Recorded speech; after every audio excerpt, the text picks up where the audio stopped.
ಸ್ನೇಹಿತರೆ ನಮಸ್ಕಾರ. ಕುರುಬಸ್ news punch ಈ ವಾರದ ಎಪಿಸೋಡ್ಗೆ ನಿಮ್ಮೆಲ್ಲರಿಗೂ ಪ್ರೀತಿಯಿಂದ ಬರಮಾಡಿಕೊಳ್ತಾ ಇವತ್ತಿನ ಎಪಿಸೋಡ್ನಲ್ಲಿ ನಮ್ಮ ಜೊತೆಗೆ ವಾರದ ಟಾಪಿಕ್ ಬಗ್ಗೆ ಮಾತಾಡೋದಕ್ಕೆ ಹಿರಿಯ ಪತ್ರಕರ್ತರು, ಪ್ರತಿನಿಧಿ ಪತ್ರಿಕೆ ಮೈಸೂರು ಬ್ಯೂರೋ ಚೀಫ್ ಆಗಿರುವ ಅಜಮಣ ರಮೇಶ್ ಕುಟ್ಟಪ್ಪ ಅವರಿದೆ. ಅವ್ರನ್ನ ವೆಲ್ಕಮ್ ಮಾಡ್ತೇನೆ. ಕುಟ್ಟಪ್ಪ ಸರ್ ನಮಸ್ತೆ.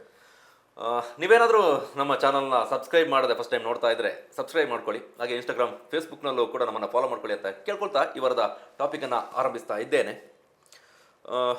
ಕೊಡಗು ಜಿಲ್ಲೆ ಅಂದಾಕ್ಷಣ ನಿಮಗೆ ಗೊತ್ತಾಗೋದು ಒಂದು ವಿಚಾರದಲ್ಲಿ ಏನು ಅಂತ ಹೇಳಿದ್ರೆ, ನಾವು ಕೇವಲ ಭೂ ಸಾರಿಗೆಯನ್ನು ಅವಲಂಬಿಸಿರುವಂತಹ ಜಿಲ್ಲೆ. ಇಲ್ಲಿಗೆ ವಿಮಾನ ನಿಲ್ದಾಣ ಆಗಲಿ ಅಥವಾ ರೈಲ್ವೆ ಯೋಜನೆ ಆಗಲಿ ಅಥವಾ ಸಮುದ್ರಯಾನದ ಸಂಪರ್ಕ ಆಗಲಿ ಇಲ್ಲ. ಇದಕ್ಕೆ ಕಾರಣ ಇಲ್ಲಿನ ಭೌಗೋಳಿಕ ವಿನ್ಯಾಸ, ಭೌಗೋಳಿಕ ಸ್ಟ್ರಕ್ಚರ್ ಒಂದು ಕಾರಣ. ಆದರೆ ಕಳೆದ ಕೆಲವು ವರ್ಷಗಳಿಂದ ಕೊಡಗು ಜಿಲ್ಲೆಗೆ ರೈಲ್ವೆ ಸಂಪರ್ಕ ಒಂದು ಬೇಕು ಅನ್ನುವಂತಹ ಆಗ್ರಹ, ಪರವಿರೋಧ ಇತ್ತು. ಆ ನಡುವೆಯೂ ಕೂಡ ಕೇಂದ್ರ ಸರ್ಕಾರ ಜಿಲ್ಲೆಗೆ ರೈಲು ಸಂಪರ್ಕ ಕಲ್ಪಿಸೋದಕ್ಕೆ, ಜಿಲ್ಲೆಗೆ ಅಲ್ಲದಿದ್ರೂ ಕೂಡ ಜಿಲ್ಲೆಯ ಗಡಿಯವರೆಗೆ ರೈಲು ಸಂಪರ್ಕವನ್ನು ಕಲ್ಪಿಸೋದ ನಿಟ್ಟಿನಲ್ಲಿ ಯೋಜನೆಯನ್ನು ರೂಪಿಸಿತ್ತು. ಪ್ರತಿ ವರ್ಷ ಬಜೆಟ್ ಬಂದಾಗ ಕೊಡಗಿಗೆ ಏನಿರುತ್ತೆ, ಕೇಂದ್ರ ಬಜೆಟ್, ರೈಲ್ವೆ ಬಜೆಟ್ ಬಂದಾಗ ಕೊಡಗಿಗೆ ಏನಿರುತ್ತೆ ಅಂತ ನೋಡ್ತಾ ಬಂದಾಗ ಸಿಗ್ತಿದ್ದಂಥ ಒಂದು ವಿಚಾರ ಮೈಸೂರು ಟು ಕುಶಾಲನಗರ ರೈಲ್ವೆ ಯೋಜನೆಯ ಬಗ್ಗೆ ಪ್ರಸ್ತಾಪ ಇರ್ತಾ ಇತ್ತು. ಆದರೆ ಈಗಿನ ವಿಷಯ ಏನು ಅಂತ ಹೇಳಿದ್ರೆ, ಯೋಜನೆಯನ್ನು ಕೈ ಬಿಡಲಾಗ್ತಾ ಇದೆ. ಕೇಂದ್ರ ಸರ್ಕಾರ ಅದನ್ನು ಕೈ ಬಿಡ್ತಾ ಇದೆ ಅನ್ನುವಂತಹ ವಿಚಾರ ಚರ್ಚೆಗೆ ಬರ್ತಾ ಇದೆ. ಮೈಸೂರಿನಿಂದ ಕುಶಾಲನಗರ ಕೊಡಗಿನ ಗಡಿಯವರೆಗೆ, ಕೊಪ್ಪದವರೆಗೆ ಸುಮಾರು 87 ಕಿಲೋಮೀಟರ್ ಆಗುತ್ತೆ. ಆ ಯೋಜನೆಯನ್ನು ಕೈ ಬಿಡಲಾಗ್ತಾ ಇದೆ ಅನ್ನುವಂತಹ ವಿಚಾರ ಮುನ್ನೆಲೆಗೆ ಬಂದಿದೆ. ಇದಕ್ಕೆ ಕಾರಣ ಏನು? ಬೇರೆ ಬೇರೆ ಕಾರಣಗಳಿದ್ದಾವೆ. ಆರಂಭದಿಂದಲೂ ಕೂಡ ಈ ಯೋಜನೆ ಲಾಭದಾಯಕ ಅಲ್ಲ ಅನ್ನುವಂತಹ ಮಾತು ಇತ್ತು. ಇದೀಗ ಕೇಂದ್ರ ಸರ್ಕಾರ ಯೋಜನೆಯನ್ನು ಕೈ ಬಿಡೋದಕ್ಕೆ ಕಾರಣ ಏನು? ಜಿಲ್ಲೆಗೆ ಅದರ ಅಗತ್ಯತೆ ಇದೆಯಾ ಇಲ್ವಾ, ಇಲ್ವಾ, ಈ ಬಗ್ಗೆ ಚರ್ಚೆ ಮಾಡೋಣ. ಕುಟುಂಬರ ಕಳೆದ ಒಂದು ವಾರದ ಹಿಂದೆ ಬಂದಂತಹ ಸುದ್ದಿ. ಪ್ರತಿ ವರ್ಷ ನಾವು ಕಳೆದ ಹಲವು ವರ್ಷಗಳಿಂದ ನೋಡ್ತಾ ಇದ್ವಿ. ಕೇಂದ್ರ ಬಜೆಟ್ ಬಂದಂತಹ ಸಂದರ್ಭದಲ್ಲಿ ಒಂದು ಪ್ರಸ್ತಾಪ ಇರ್ತಿತ್ತು, ಮೈಸೂರಿನಿಂದ ಕುಶಾಲನಗರದವರೆಗೆ ರೈಲ್ವೆ ಯೋಜನೆಗೆ ಸಂಬಂಧಪಟ್ಟಂತೆ ಒಂದಷ್ಟು ಏನಾದರೂ ಒಂದು ಪ್ರಸ್ತಾಪ ಇದ್ದೇ ಇರ್ತಿತ್ತು ಬಜೆಟ್ನಲ್ಲಿ. ಇನ್ನು ಮುಂದೆ ಅದು ನಮಗೆ ನೋಡೋದಕ್ಕೆ ಸಿಗೋದಿಲ್ಲ ಅನಿಸುತ್ತೆ. ಈಗಿನ ಬೆಳವಣಿಗೆ ಕಂಡಾಗ ಯಾಕಾಗಿ ಈ ರೀತಿ ಆಗ್ತಾ ಇದೆ ಅಂತ? ಬೇರೆ ಬೇರೆ ಕಾರಣಗಳಿಗಾಗಿ ಕೊಡಗಿಗೆ ರೈಲ್ವೆ ಮಾರ್ಗ ಬೇಕು ಮತ್ತು ರೈಲು ಮಾರ್ಗ ಬೇಡ ಅಂತ ಹೇಳುವ ವಿಚಾರಗಳು ಚರ್ಚೆಗಳಿದೆ. ಈ ರೈಲ್ವೆಗೆ ಸಂಬಂಧಪಟ್ಟ ಹಾಗೆ ಕೊಡಗಿನಲ್ಲಿ ಒಮ್ಮತ ಅಭಿಪ್ರಾಯಗಳು ಇಲ್ಲ. ಬೇಡವೇ ಬೇಡ ಅಂತ ಹೇಳೋದು, ಸಾರಾಸಗಟವಾಗಿ ಬೇಡವೇ ಬೇಡ ಅಂತ ಹೇಳುವಂಥವ್ರು ಪೂರ್ಣ ಪ್ರಮಾಣದಲ್ಲಿಲ್ಲ, ಬೇಕು ಅಂತ ಹೇಳುವವರು ಸಹ ಅದೇ ರೀತಿಯಲ್ಲಿ ಪೂರ್ಣ ಪ್ರಮಾಣದಲ್ಲಿಲ್ಲ. ಹೀಗಾಗಿಯೇ ಬಹುಶಃ ಅದು ಯೋಜನೆಗಳು ನೆನೆಗುದಿಗೆ ಬೀಳುವುದಕ್ಕೆ ಕಾರಣ ಅಂತ ಹೇಳೋಕ್ಕೆ ಭಾವಿಸ್ತೇನೆ. ಕರ್ನಾಟಕದಲ್ಲಿ ರೈಲ್ವೆ ಸಂಪರ್ಕ ಇಲ್ಲದಿರುವಂಥ ಏಕೈಕ ಜಿಲ್ಲೆ ಅಂದರೆ ಅದು ಕೊಡಗು. ಅದರಲ್ಲೂ ನಮಗೆ ಕೇವಲ ಮಡಿಕೇಲಿರುವ ಪುಟಾಣಿ ರೈಲು ಏನಿದೆ, ರಾಜಸೀಟ್ ಉದ್ಯಾನ ಪಕ್ಕದಲ್ಲಿ ಇರುವಂತಹ ರೈಲ್ವೆ ಪುಟಾಣಿ ರೈಲು ಇದೆ, ಆ ರೈಲು ಮಾತ್ರ ಕೊಡಗಿಗೆ ಇರುವಂತಹ ರೈಲು ಇರುವಂಥದ್ದು. ಅದು ಬಹುತೇಕ ಸಮಯದಲ್ಲಿ ನೆನೆಗುದಿಗೆ ಸತ್ತೋಗಿರುತ್ತದೆ, ಅದು ಸ್ಥಗಿತಗೊಂಡಿರುತ್ತದೆ. ಬಹುಶಃ ಈ ಕೊಡಗಿನಲ್ಲಿ ಭೌಗೋಳಿಕ ಕಾರಣ ಇರ್ಬೋದು, ಇಲ್ಲಿಯ ಪರಿಸರ ಇರ್ಬೋದು, ಇಲ್ಲಿಯ ಸಂಸ್ಕೃತಿ ಇರ್ಬೋದು, ಇಲ್ಲಿಯ ಜನಜೀವನಗಳಿರ್ಬೋದು, ಇದರ ಮೇಲೆ ವ್ಯತಿರಿಕ್ತ ಪರಿಣಾಮ ಬೀರುತ್ತೆ ಅಂತ ಕಾರಣಕ್ಕಾಗಿ ಬಹುಪಾಲು ಜನರು, ಸ್ಥಳೀಯರು ಈ ಯೋಜನೆಯನ್ನು, ರೈಲ್ವೆ ಸಂಪರ್ಕವನ್ನು ಮೊದಲಿಂದನೂ ವಿರೋಧಿಸ್ತಾನೆ ಬಂದಿದ್ದಾರೆ. ಈ ಪ್ರಸ್ತಾಪ ಯಾವಾಗೆಲ್ಲ ಚಾಲ್ತಿಗೆ ಬರುತ್ತೆ ಆವಾಗೆಲ್ಲರೂ ವಿರೋಧ ಮಾಡ್ತಾ ಬಂದಿದ್ದಾರೆ. ಇದನ್ನು ಬಹಿರಂಗವಾಗಿ ವಿರೋಧ ಮಾಡುವವರಕ್ಕಿಂತ ತೆರೆಮರೆಯಲ್ಲಿ ದೊಡ್ಡ ಪ್ರಮಾಣದಲ್ಲಿ ಸರ್ಕಾರ ಮಟ್ಟದಲ್ಲಿ, ಜನಪ್ರತಿನಿಧಿಗಳ ಮಟ್ಟದಲ್ಲಿ, ಅಧಿಕಾರಿಗಳ ಮಟ್ಟದಲ್ಲಿ ಪ್ರಭಾವ ಬೀರಿ ಈ ಯೋಜನೆಗಳು ಬರದ ರೀತಿಯಲ್ಲಿ ತೆರೆಮರೆಯಲ್ಲೇ ಕಾರ್ಯಚಟುವಟಿಕೆಗಳು ಹೆಚ್ಚು ನಡೆದಿರುವುದನ್ನು ನಾವು ಗಮನಿಸಬಹುದು. ಕೇಂದ್ರ ಸರ್ಕಾರ ಮನಸ್ಸು ಮಾಡಿದರೆ ಕೊಡಗಿಗೆ ರೈಲ್ವೆ ಸಂಪರ್ಕವನ್ನು ಒದಗಿಸುವುದು ದೊಡ್ಡ ತ್ರಾಸದಾಯಕ ಕೆಲಸ ಆಗಿರಲಿಲ್ಲ. ಸೇಮ್ ಇಲ್ಲಿ ರಾಜ್ಯ ಸರ್ಕಾರವು ಸಹ ಪ್ರಬಲವಾಗಿ ವಿಚಾರವನ್ನು ಕೇಂದ್ರ ಸರ್ಕಾರಕ್ಕೆ ತಲುಪಿಸುವುದು ಸಹ ಸಮಸ್ಯೆಗಳಾಗಲಿಲ್ಲ. ಬಹು ವರ್ಷಗಳ ಕಾಲ ರೈಲ್ವೆ ಸಚಿವರಾಗಿದ್ದಂಥ ಜಾಫರ್ ಶರೀಫ್ರವರು ನಮ್ಮ ರಾಜ್ಯದವರೇ ಆಗಿದ್ದರು. ಆ ನಂತರ ರೈಲ್ವೆ ಖಾತೆಯನ್ನು ಮಲ್ಲಿಕಾರ್ಜುನ ಖರ್ಗೆ ಅವರು ನಿಭಾಯಿಸಿದರು. KH ಮುನಿಯಪ್ಪರವರು ಸಹ ರೈಲ್ವೆ ಸಚಿವರಾಗಿ ಕೆಲಸ ಮಾಡಿದರು. ಪ್ರಸ್ತುತ ವಿ ಸೋಮಣ್ಣರವರು ರಾಜ್ಯದವರೇ ಇದ್ದಾರೆ, ಅವರು ಸಹ ರೈಲ್ವೆ ಸಚಿವರಿದ್ದಾರೆ.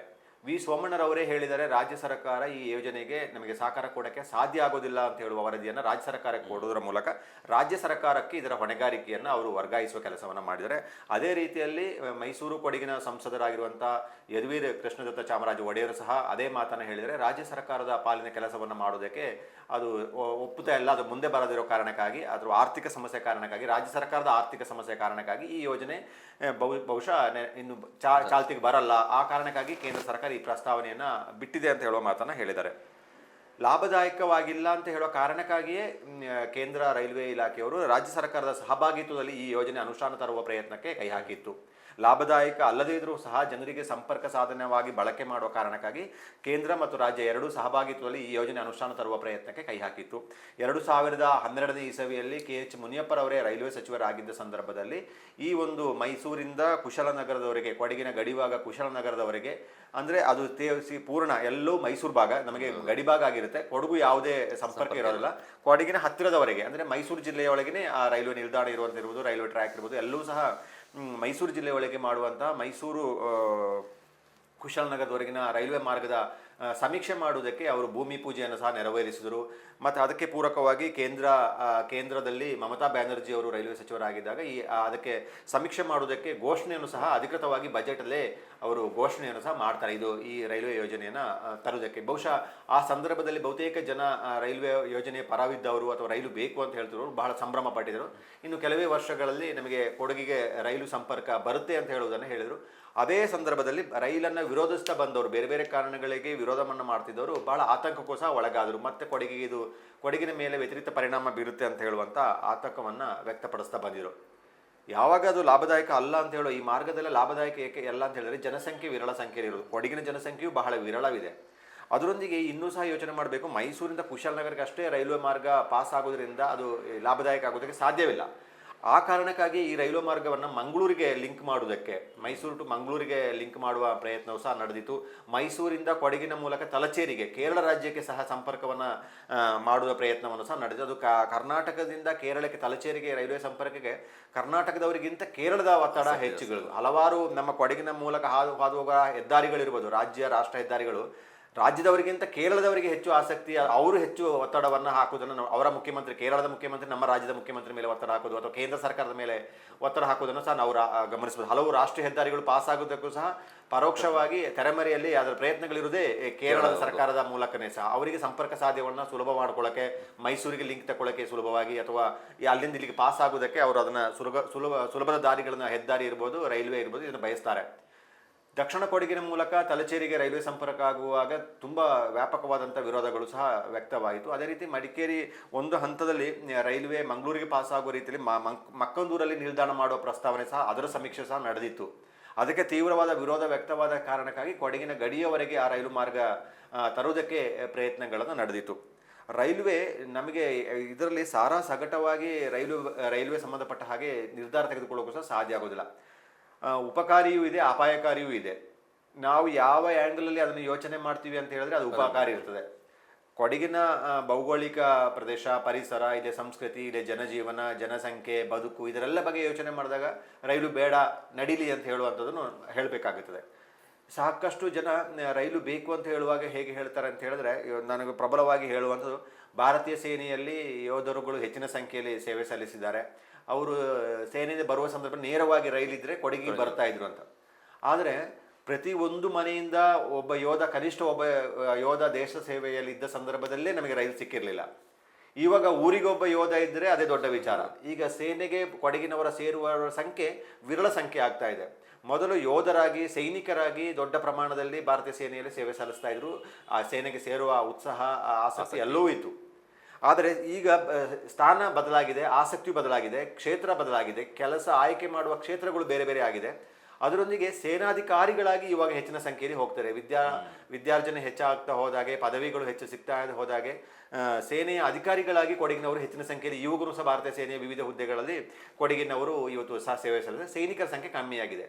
ಸೈನಿಕರು ಹೆಚ್ಚಿದ್ದಾಗೇ ರೈಲ್ವೇಸ್ ಇರಲಿಲ್ಲ, ಅವರಿಗೆ ಅದು ಅಗತ್ಯ ಇದ್ದಿರ್ಬೋದು, ಸಹಜನೇ. ಈಗ ಅವರು ಸೇವೆ ಸಲ್ಲಿಸ್ತಿರುವ ಪ್ರದೇಶದಿಂದ ಅವ್ರು ಬರಬೇಕಾದ್ರೆ ಬೆಂಗಳೂರಿಗೆ ಬರಬೇಕು.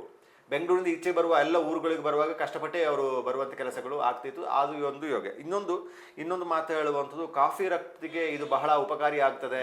ಎಕ್ಸ್ಪೋರ್ಟ್ಗೆ ನಮಗೆ ಕಾಫಿಯನ್ನು ಎಕ್ಸ್ಪೋರ್ಟ್ ಮಾಡೋದೇ ಹೆಚ್ಚು ಪ್ರಮಾಣ ಇರುವ ಕಾರಣಕ್ಕಾಗಿ ಕಾಫಿ ಸಾಗಾಟ ಮಾಡೋದಕ್ಕೆ ಒಂದಿಷ್ಟು ದೊಡ್ಡ ಪ್ರಮಾಣದ ಲಾಭ ಆಗ್ಬೋದು ಅಂತ ಹೇಳುವಂಥದ್ದು ಸಹ ಮಾಡಿದರು. ಅದರೊಂದಿಗೆ ರೈಲ್ವೆ ಬರುವುದರಿಂದ ಬೇರೆ ಬೇರೆ ರೀತಿಯಲ್ಲಿ ನಾವು ಉಪಕಾರದ ಫಸ್ಟ್ ಯೋಚನೆ ಮಾಡ್ತಾ ಹೋಗೋದ್ರೆ ಸುಲಭವಾಗಿ ಸಂಚಾರ, ಕನೆಕ್ಟಿವಿಟಿ ಆಗುವಂಥ ಅವಕಾಶಗಳಿತ್ತು. ಈಗ ರಾಜ್ಯದ ತುಂಬ ಜಿಲ್ಲೆಗಳಿಗೆ, ಬೆಂಗಳೂರು ಇರ್ಬೋದು, ಮೈಸೂರು ಇರ್ಬೋದು, ಹುಬ್ಬಳ್ಳಿ ಇರ್ಬೋದು, ಅಥವಾ ಕೇಂದ್ರ ಸ್ಥಾನಗಳು, ಪ್ರಮುಖ ವಾಣಿಜ್ಯ ನಗರಗಳು ಯಾವುದಿರ್ಬೋದು, ಸಂಪರ್ಕ ಸಾಧ್ಯ ಸುಲಭವಾಗಿರುತ್ತೆ. ಅಕ್ಕಪಕ್ಕದ ಜಿಲ್ಲೆಗಳಿಗೆ ಬಹಳ ಸುಲಭವಾಗಿ ಅವರು ಆ ಊರುಗಳಿಗೆ ರೀಚ್ ಆಗ್ಬೋದು. ಆದರೆ ನಮ್ಮ ಕೊಡಗಿನವರಿಗೆ ಬೆಂಗಳೂರಿಗೆ ತಲುಪುವ ಸಮಯಕ್ಕೂ ನಮಗೆ ಅವಕಾಶಗಳಿಗೂ ಬೇರೆ ಜಿಲ್ಲೆಯವರಿಗೆ ಬೆಂಗಳೂರು ತಲುಪುವ ಅವಕಾಶಗಳು ಬಹಳ ವ್ಯತ್ಯಾಸ ಇದೆ. ಕೊಡಗಿನವರಿಗೆ ಎಲ್ಲೋ ಒಂದು 2-3 ದಿನ ಯಾವುದೋ ಊರಿಗೆ ಪ್ರವಾಸ ಹೋದ ರೀತಿಯಲ್ಲಿ ಹೋಗಿ ಬರಬೇಕು. ಅವರಿಗೆ ಗಂಟೆ ಲೆಕ್ಕದಲ್ಲಿ ಬೆಳಿಗ್ಗೆ ಬೆಂಗಳೂರಿಗೆ ಬಂದು ಕೆಲಸ ಮುಗಿಸ್ಕೊಂಡು ಸಂಜೆ ಅವರ ಊರಿಗೆ ಹೋಗುವಂಥದ್ದು ತುಂಬ ಜಿಲ್ಲೆಗಳಿಗೆ ಆ ಕನೆಕ್ಟಿವಿಟಿ ಇದೆ. ರೈಲ್ವೆ ಸಂಪರ್ಕಗಳು ಚೆನ್ನಾಗಿದೆ, ಬಸ್ಸಿನ ವ್ಯವಸ್ಥೆಗಳು ಚೆನ್ನಾಗಿದೆ, ಸಂಚಾರಿ ವ್ಯವಸ್ಥೆಗಳು ಆ ಲೆಕ್ಕದಲ್ಲಿ ಕೊಡಗಿಗೆ ಬಹಳ ಕಡಿಮೆ. ದೊಡ್ಡ ಸಂಖ್ಯೆಯ ಜನರಿಗೆ ಅದರಿಂದ ವ್ಯತಿರಿಕ್ತ ಪರಿಣಾಮಗಳನ್ನು ಅನುಭವಿಸ್ತಾ ಇದ್ದಾರೆ. ಇವತ್ತು ಉತ್ತರ ಭಾರತದಿಂದ ದೊಡ್ಡ ಸಂಖ್ಯೆಯಲ್ಲಿ ಕಾರ್ಮಿಕರು, ತೋಟ ಕಾರ್ಮಿಕರು, ಕಟ್ಟಡ ಕಾರ್ಮಿಕರು, ಪ್ರವಾಸೋದ್ಯಮದ ಕ್ಷೇತ್ರದ ಕೆಲಸ ಮಾಡೋ ಕಾರ್ಮಿಕರು ದೊಡ್ಡ ಸಂಖ್ಯೆಯಲ್ಲಿ ಬರ್ತಾ ಇದ್ದಾರೆ. ಇವತ್ತು ಅವರೆಲ್ಲರೂ ಅವಲಂಬಿಸಿರುವುದು ಮೈಸೂರಿಂದ ಅಥವಾ ಹಾಸನದಿಂದ ಅಥವಾ ಮಂಗಳೂರಿನಿಂದ ಬೆಂಗಳೂರಿನಿಂದ ಟ್ರೈನ್ಗಳ ಮೂಲಕನೇ ಅವರ ಊರುಗಳಿಗೆ ಅವರು ಹೆಚ್ಚಿನ ಸಂಖ್ಯೆಯಲ್ಲಿ ಹೋಗ್ತಾ ಇದ್ದಾರೆ. ಬಹುತೇಕ ಮೈಸೂರಿಂದ ಹೋಗ್ತಾರೆ, ಹಾಸನದಿಂದ ಹೋಗ್ತಾರೆ, ಮಂಗಳೂರಿಂದ ಕಡಿಮೆ ಸಂಖ್ಯೆ ಇದೆ, ಬೆಂಗಳೂರಿಂದ ಹೋಗ್ತಾರೆ. ಎಲ್ಲರೂ ಅವರು ಬುಕ್ ಮಾಡ್ಕೊಳ್ಳೋದು ಬೆಂಗಳೂರು, ಮೈಸೂರು, ಹಾಸನ, ಅರಸೀಕೆರೆ ನಿಲ್ದಾಣದಿಂದ ಹೋಗುವಂಥದ್ದು. ಅವರೆಲ್ಲರೂ ರೈಲು ಮೂಲಕ ಬರ್ತಾರೆ, ರೈಲು ಮೂಲಕನೇ ಹೋಗ್ತಿದ್ರೆ ಬಹುಶಃ ರೈಲ್ವೆ ಸಂಪರ್ಕ ಕೊಡಗಿನವರೆಗಿದ್ರೆ ನೇರವಾಗಿ ಅವರು ಕೊಡಗಿಗೆ ಬರುವಂತಹ ಅವಕಾಶಗಳು ಹೆಚ್ಚು ಅವಕಾಶಗಳು ಆಗ್ತಾಯಿತ್ತು. ಹಾಗಾಗಿ ಅವರಿಗೆ ಒಂದು, ಅದರೊಂದಿಗೆ ಪ್ರವಾಸೋದ್ಯಮಕ್ಕೂ ಸಹ ಅಷ್ಟೇ, ಅದು ಪ್ರವಾಸೋದ್ಯಮಕ್ಕೆ ಉಪಕಾರ ಆಗ್ತಾ ಇತ್ತು. ಹೆಚ್ಚಿನ ಸಂಖ್ಯೆಯಲ್ಲಿ ನೇರವಾಗಿ ರೈಲ್ವೆ ಸಂಪರ್ಕ ಇದ್ದರೆ ಖರ್ಚು ಕಡಿಮೆ ಆಗ್ತದೆ, ಸುಲಭವಾಗಿ ಬಂದು ತಲುಪುವಂಥ ಅವಕಾಶಗಳಾಗ್ತಿತ್ತು. ಹಾಗಾಗಿ ಪ್ರವಾಸಿಗರು ಹಲವು ಪಟ್ಟು ಹೆಚ್ಚಾಗ್ತಿತ್ತು. ಅವರ ಪ್ರವಾಸೋದ್ಯಮ ಕ್ಷೇತ್ರದವರಿಗೆ ಖುಷಿ ಪಡೋಕ್ಕಾಗಿ ಹೇಳೋದಾದರೆ ಅವರಿಗೆ ಇದು ಹೆಚ್ಚು ಆಗ್ತಿತ್ತು. ಆದರೂ ಬರುವ ಸಂಖ್ಯೆ ಹೆಚ್ಚಾಗೋದ್ರಿಂದ ಅದರಿಂದ ದುಷ್ಪರಿಣಾಮದ ಇನ್ನೊಂದು ಆ್ಯಂಗಲ್. ಅದರೊಂದಿಗೆ ಇನ್ನೊಂದು ಹೆಚ್ಚು ಇದಂತ ಹೇಳಿದ್ರೆ, ಕೊಡಗಿನಲ್ಲಿ ಈ ತೋಟಗಾರಿಕೆ ಬೆಳೆಗಳಿಗೆ ಬೆಳೆಯುವುದಕ್ಕೆ ಹೆಚ್ಚು ವಿಫಲವಾದಂಥ ಅವಕಾಶಗಳಿದೆ. ಇಲ್ಲಿಯ ಹವಾಮಾನ, ಇಲ್ಲಿಯ ಮಣ್ಣಿನ ಫಲವತ್ತತೆಯಿಂದ ಅದನ್ನು ಬೆಳೀಬೋದು. ಗುಲಾಬಿ ಬೆಳೀಬೋದು, ಆ್ಯಂಥೋರಿಯಮನ್ನು ಬೆಳೀಬೋದು. ಈ ಎಲ್ಲ ರಫ್ತು ಮಾಡುವಂಥ ಅಥವಾ ಬೇರೆ ರಾಜ್ಯಗಳಿಗೆ ಅಥವಾ ಬೇರೆ ಪ್ರದೇಶಗಳಿಗೆ, ನಗರ ಪ್ರದೇಶಗಳಿಗೆ ಅದನ್ನು ವರ್ಗಾಯಿಸಿದರೆ ಒಳ್ಳೆಯ ಮಾರುಕಟ್ಟೆ ಇರುವಂಥದ್ದು. ಆದರೆ ಕೊಡಗಿನ ಟ್ರಾನ್ಸ್ಪೋರ್ಟೇಷನ್ ವ್ಯವಸ್ಥೆ ಚೆನ್ನಾಗಿಲ್ಲದ ಕಾರಣಕ್ಕಾಗಿ, ಅದರಲ್ಲೂ ರೈಲ್ವೆ ಸಂಪರ್ಕ ವ್ಯವಸ್ಥೆ ಇಲ್ಲದ ಕಾರಣಕ್ಕಾಗಿ ನಮಗೆ ಈ ತೋಟಗಾರಿಕೆ ಉತ್ಪನ್ನಗಳನ್ನು ಬೆಳೆದು ಸಾಗಾಟ ಮಾಡುವಂಥ ಅವಕಾಶಗಳಿಲ್ಲ. ಹಾಗಾಗಿ ಸ್ವಂತ ಬಳಕೆಗೆ ಒಂದು ಸಣ್ಣ ಪ್ರಮಾಣದಲ್ಲಷ್ಟೇ ಅದು ಬೆಳೆಯೋದಕ್ಕೆ, ಅದನ್ನೊಂದು ಆದಾಯದ ಮೂಲವಾಗಿ ಬೆಳೆಸುವಂಥ ಅವಕಾಶಗಳಿಗೆ ನಮಗೆ ಅದಕ್ಕೆ ಅವಕಾಶಗಳು ಸಿಗ್ತಾ ಇಲ್ಲ. ಆ್ಯಂಥೋರಿಯಂ ದೊಡ್ಡ ಪ್ರಮಾಣದಲ್ಲಿ ಬೆಳೆಯುವಂಥ ಅವಕಾಶಗಳಿತ್ತು, ಗುಲಾಬಿ ಬೆಳೆಯುವಂಥ ಅವಕಾಶಗಳಿತ್ತು, ಹಣ್ಣು ತರಕಾರಿಗಳನ್ನು ಬೆಳೆಯುವಂಥ ಅವಕಾಶಗಳಿತ್ತು. ಅವುಗಳೆಲ್ಲವೂ ಆ ಕಾರಣಕ್ಕಾಗಿ ಇಲ್ಲ ಕಾರಣಕ್ಕಾಗಿ. ಅದರೊಂದಿಗೆ ಕೊಡಗಿನಲ್ಲಿ ಸಣ್ಣ ಪುಟ್ಟ ಗುಡಿ ಕೈಗಾರಿಕೆಗಳು, ಸಣ್ಣ ಪುಟ್ಟ ಕೈಗಾರಿಕೆಗಳನ್ನು ಹೊರತುಪಡಿಸಿದಂತೆ ಒಂದು ಬೃಹತ್ ಕೈಗಾರಿಕೆಗಳು ಸಹ ಕೊಡಗಿನಲ್ಲಿಲ್ಲ. ಬಹುಶಃ ರೈಲ್ವೆ ಸಂಪರ್ಕ ಇದ್ದಿದ್ರೆ ಕಚ್ಚಾ ಸಾಮಗ್ರಿಗಳು ಸುಲಭವಾಗಿ ರೈಲ್ವೆ ಮೂಲಕ ಕೊಡಗಿಗೆ ಬರ್ತಾ ಇತ್ತು. ಸಹಜವಾಗಿ ಬೇರೆ ಬೇರೆ ಪ್ರದೇಶಗಳಲ್ಲಿ ಕೈಗಾರಿಕೆಗಳು ಖಂಡಿತವಾಗಿಯೂ ಸ್ಥಾಪನೆ ಆಗ್ತಾ ಇತ್ತು. ಅದರಲ್ಲೂ ಕುಶಾಲನಗರ ಹೋಬಳಿ ವ್ಯಾಪ್ತಿಯಲ್ಲಿ ಕೈಗಾರಿಕೆ ವಲಯಗಳು 100% ಪ್ರಾರಂಭ ಆಗ್ತಾ ಇತ್ತು. ಬಹುಶಃ ರೈಲ್ವೆ ಸಂಪರ್ಕ ಇದ್ದರೆ ಆ ಕಾರ್ಖಾನೆ ಓಪನ್ ಆಗುವಂಥ ಅವಕಾಶಗಳು ಎಲ್ಲೋ ಮುಕ್ತವಾಗಿ ಓಪನ್ ಆಗ್ತಾ ಇತ್ತು. ಆ ಮೂಲಕ ಜನರಿಗೆ ಸ್ಥಳೀಯವಾಗಿಯೂ ಉದ್ಯೋಗ ಅವಕಾಶ, ಈಗ ತೋಟಗಾರಿಕೆ ಬೆಳೆಗಳನ್ನು ಬೆಳೆಯುವುದರಿಂದ ಆದಾಯ ಆಗುವುದಕ್ಕೆ ಇನ್ನೊಂದು ಅವಕಾಶಗಳಿತ್ತು, ಪ್ರವಾಸೋದ್ಯಮದ ಮೂಲಕ ಆದಾಯ ಮಾಡುವಂಥ ಅವಕಾಶಗಳಿತ್ತು, ಕೈಗಾರಿಕೆಗಳ ಮೂಲಕ ಅವಕಾಶಗಳಿತ್ತು.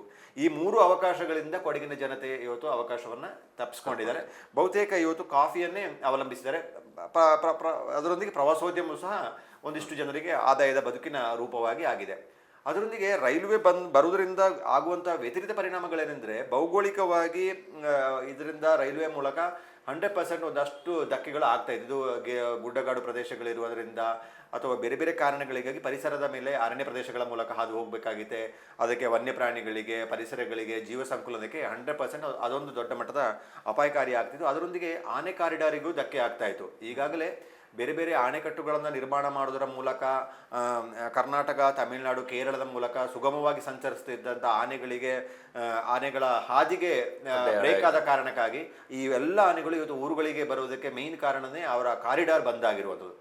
ಅಣೆಕಟ್ಟುಗಳು ಎಲ್ಲಿ ಕಬಿನಿ ಇರ್ಬೋದು, ಚಿಕ್ಲಿಹೊಳೆ ಇರ್ಬೋದು, ನಮ್ಮ ಹಾರಂಗಿ ಇರ್ಬೋದು, ಎಲ್ಲ ಅಣೆಕಟ್ಟುಗಳು ಅವರ ಸಂಚಾರವನ್ನು ಬಂದ್ ಮಾಡ್ತು.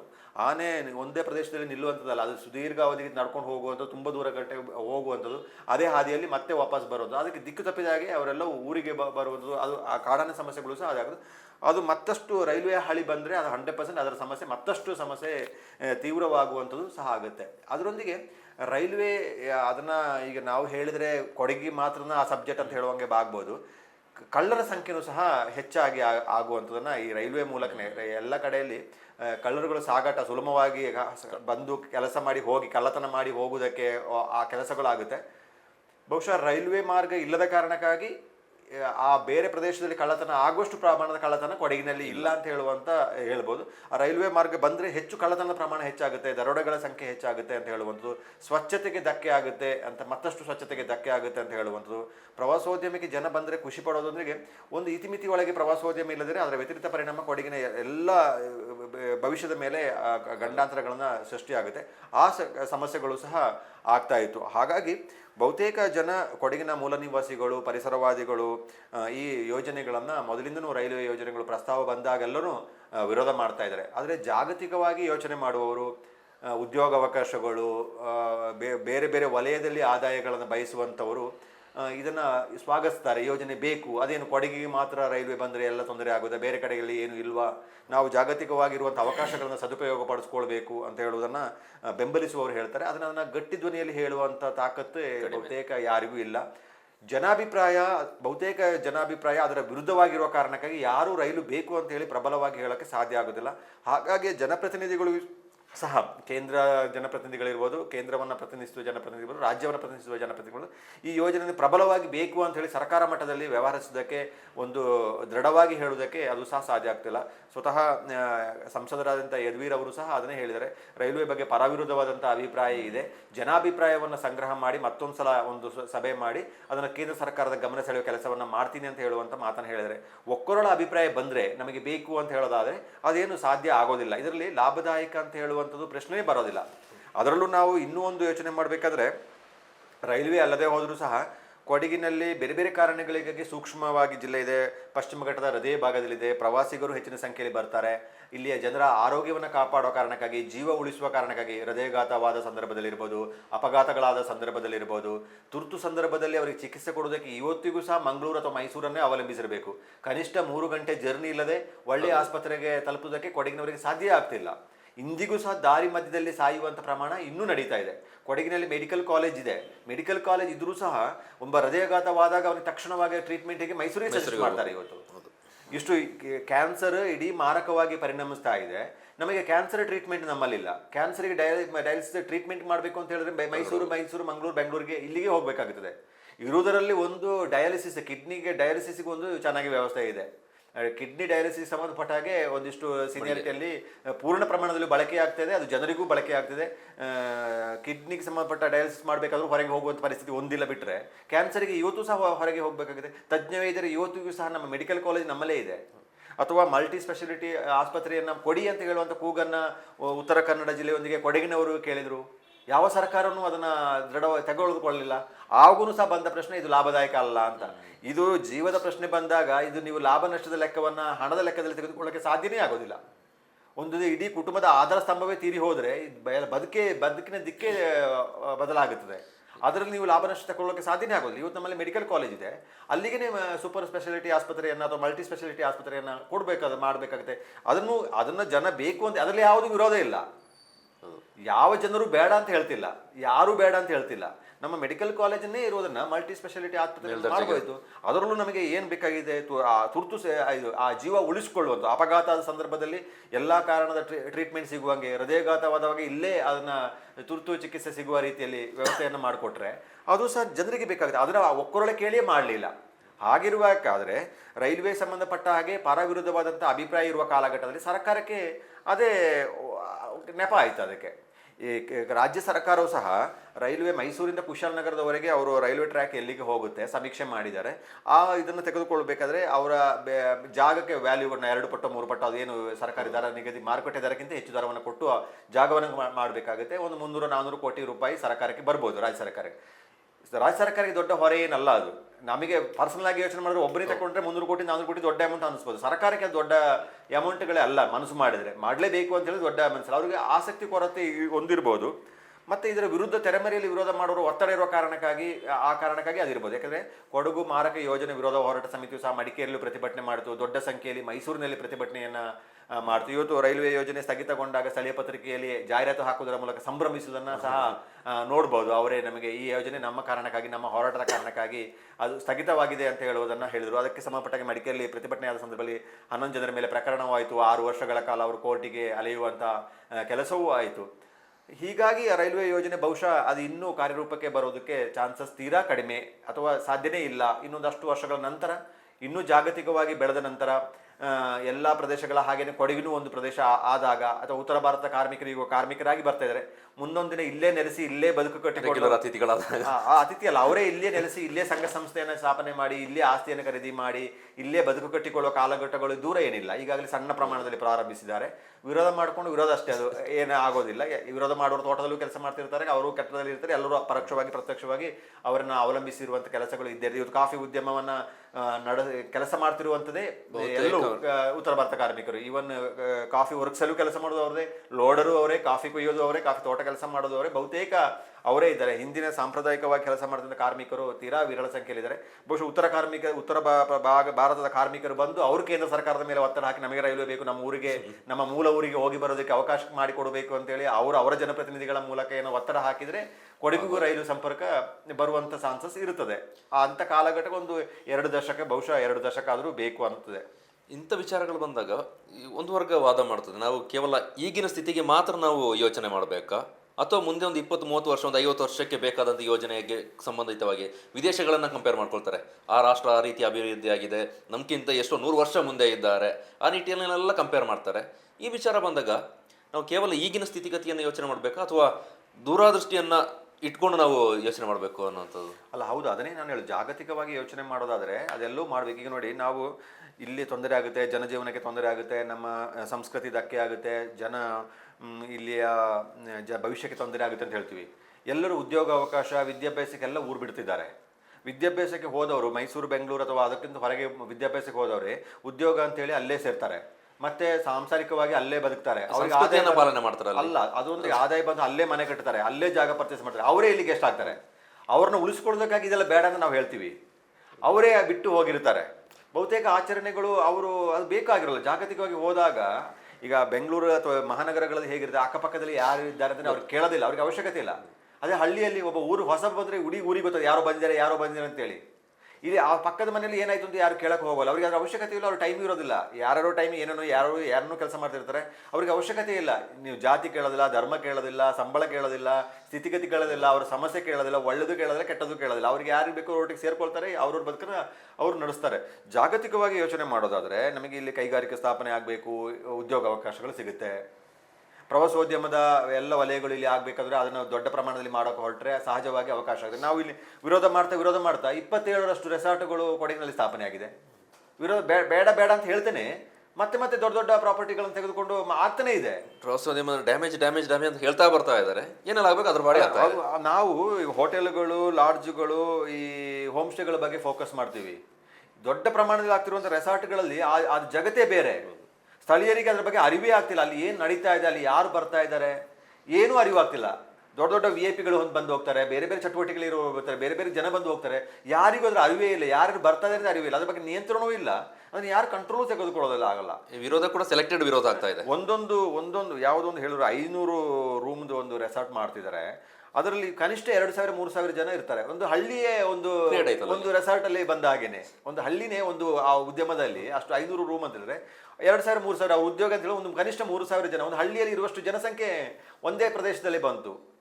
ಅದು ಯಾರಿಗೂ ಅರಿವೇ ಇರೋದಿಲ್ಲ, ಎಲ್ಲೂ ಅದರ ಬಗ್ಗೆ ನಿಯಂತ್ರಣ ಇರೋದಿಲ್ಲ. ಹಾಗಾಗಿ ಮತ್ತೆ ಇನ್ನೊಂದಂದ್ರೆ ಕೊಡಗಿನದಲ್ಲಿ ಎಲ್ಲೂ ಹಾಗೇನೆ ಇರುತ್ತೆ. ಬಹುಶಃ ಬೇರೆ ಪ್ರದೇಶಗಳಲ್ಲೆಲ್ಲ ನಡೆದು ಹೋಗ್ತದೆ.